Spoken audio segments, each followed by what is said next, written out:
అందరికీ నమస్తే అండి. పనసపట్టు కూర అన్నమాట. ఇది పనసపట్టు రైతు బజార్లో చిన్న చిన్న ముక్కలుగా తరిమేసి అమ్ముతారనమాట. చూడటానికి క్యాబేజీ తురుములాగా చిన్న చిన్న ముక్కలు కట్ చేసి ఇస్తాడు. పనసకాయ పండు అవ్వకముందు కాయని ఇలా కట్ చేసి తురుముతో అమ్ముతారనమాట.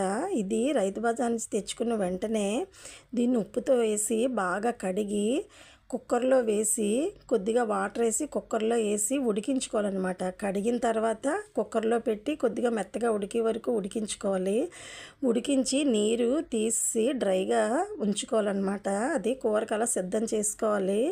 పోపు కోసం అయితే ఆవాలు, జీలకర్ర, మినపప్పు, శనగపప్పు, కరివేపాకు, ఎండుమిరపకాయలు, పచ్చిమిరపకాయలు, వెల్లుల్లిపాయని బాగా చితక్కొట్టి వెల్లుల్లిపాయ వేసి బాగా వేపుకున్నాను అనమాట.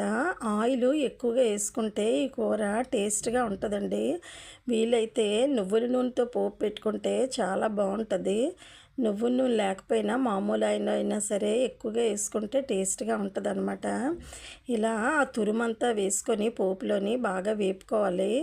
వేపుకునే దాంట్లో తగినంత ఉప్పు, కొద్దిగా కారం, పచ్చికారం కానీ మామూలు మసాలా కారం కానీ వేసుకొని కారం ఉప్పు వేసుకొని అందులో చింతపండు చిక్కగా చిన్న పులుపు తీసుకొని చింతపండు పులుపు చిక్కగా వేసుకోవాలి.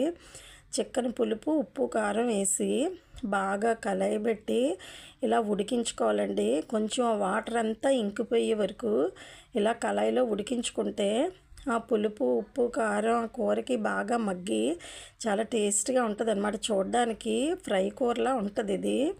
ఈ కూర అంతా బాగా చల్లారిపోయిన తర్వాత ఆవ పొడి వేసుకోవాలండి. ఆవాల్ని మిక్సీ చేసుకొని ఆ పొడిని కొద్దిగా ఆవ పొడి ఈ కూర పూర్తిగా చల్లారిపోయిన తర్వాత ఆవ పొడి కలుపుకుంటే బాగుంటుంది అన్నమాట. వేడి మీద అయితే ఈ ఆవ పొడి కలపకూడదు. పూర్తిగా చల్లారిపోయిన తర్వాతే కలుపుకోవాలి. స్మెల్ కూడా పులిహోర స్మెల్లే వస్తుందన్నమాట. అన్నంలో కూడా కలుపుకుంటే చాలా బాగుంది. టేస్ట్గా పులిహోర స్మెల్ వచ్చింది. టేస్ట్ కూడా పులుపు ఆవపొడి స్మెల్ చాలా బాగుందన్నమాట.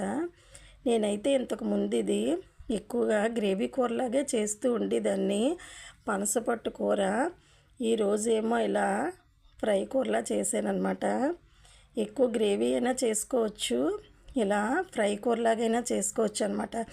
గ్రేవీ అయితే అల్లం వెల్లుల్లి పేస్ట్ వేసుకొని మసాలా పొడి వేసుకోవాలి. గ్రేవీకి అయితే ఇగురు కూరలాగా ఉల్లిపాయలు పచ్చిమిరపకాయలు పోపు పెట్టి ఇది వేసుకొని అల్లం వెల్లుల్లి పేస్ట్ ఉప్పు కారం వేసి ఉడికించుకోవాలండి.